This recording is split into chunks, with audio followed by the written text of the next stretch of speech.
ஊராட்சியில் 2023 வருஷம்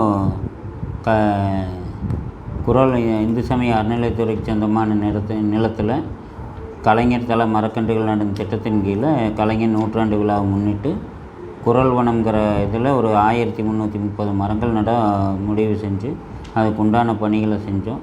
அந்த மரம் நடுறதுக்கு முன்னாடி ஊராட்சியிலேருந்து சேகரிக்கப்பட்ட மக்கர குப்பைகள் எல்லாமே அதுக்கு பக்கத்தில் தான் தம்பண்டி வச்சுருந்தோம்.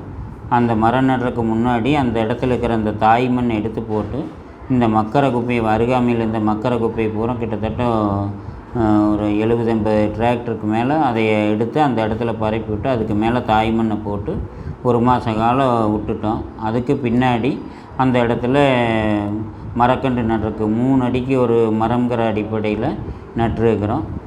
அதுக்கு உண்டான சொட்டு நீர் போட்டு இது பண்ணிக்கிறோம். அதில் 21 வகையான மரங்கள் நட்டுருக்கிறோம். இந்த மரக்கன்று 23/6/2023 மரக்கன்று நடப்பட்டது. 1330 மரக்கன்றுகள் நட்டு இப்போ பார்த்திங்கன்னா அது எல்லாம் 15 அடிக்கு மேலே இருக்குது. கொய்யா, மலைவேம்பு, பாதாம் மரம், நாவல், இந்த மாதிரி ஒரு 25 வகையான மரக்கன்றுகள் நட்டுருக்கிறோம். அதுக்கு அடியுரமாக 3000 டன் மக்கர குப்பைகளை அடியுரமாக போட்டிருக்கிறோம். அந்த இது பார்த்திங்கன்னா மக்கர குப்பை போட்ட பின்னாடி மற்ற அருகாமையில் வச்சதில் விட இதோட வளர்ச்சி அபரிமிதமாக இருக்குது. அருகாமையிலேயே வச்சுக்கிறோம். அதில் எந்த விதமான உரம் போடாமல் வச்சுக்கிறோம். இது மக்கர குப்பையை அடியுரமாக போட்டதில் மரத்தோட வளர்ச்சி பார்த்திங்கன்னா நல்லா இருக்குது. இந்த 1330ங்கிறது குரல் வனம்ங்கிற பேரில் வச்சோம். அது திருக்குறள் 1330ங்கிறதுனால 1330 மரங்கள் தான் அதில் செலக்ட் பண்ணி வச்சோம். மற்ற இது கூட ஒப்பிடுற போது பார்த்திங்கன்னா இது கிட்டத்தட்ட 2 அடி ஆழ தாய் மண்ணை எடுத்ததுனால மண் இலக்கமாக இருக்குது, வேர் நல்லா போகுது.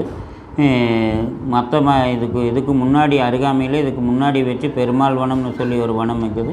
இப்போ அதில் விட இது சரியான ஹைட்டு போயிடுச்சு. அதில் இருக்கிற நோனி, கொய்யா இதெல்லாமே இப்போ பலன் தர்றக்கே வந்துடுச்சு. ஓராண்டு காலத்திலேயே அதெல்லாமே பயனுக்கு வந்துடுச்சு.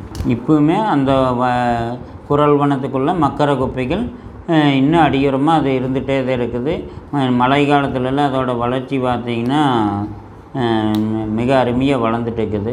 எங்கள் ஊராட்சியில் நாங்கள் 2020ஆம் ஆண்டு தேர்தலை சந்திக்கிற போது ஆண்டுக்கு 1000 மரங்கிற இலக்கம் வச்சு 5 ஆண்டு காலத்தில் 5000 மரங்கள் நட்டு அதை வளர்த்தேனுங்கிற ஒரு தேர்தல் வாக்குறுதியோடு நாங்கள் பொறுப்புக்கு வந்தோம்.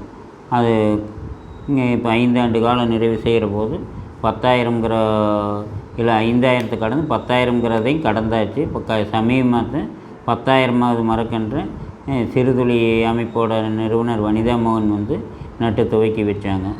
இதுக்கு உண்டான செலவு தொகை பார்த்திங்கன்னா 2.5 லட்சம் ரூபா, கிட்டத்தட்ட 2.5 லட்சம் ரூபா வந்தது. இது எல்லாமே பொதுமக்கள்கிட்ட சமூக அக்கறை உள்ளவங்ககிட்ட நன்கொடையை வாங்கி பண்ணினோம்.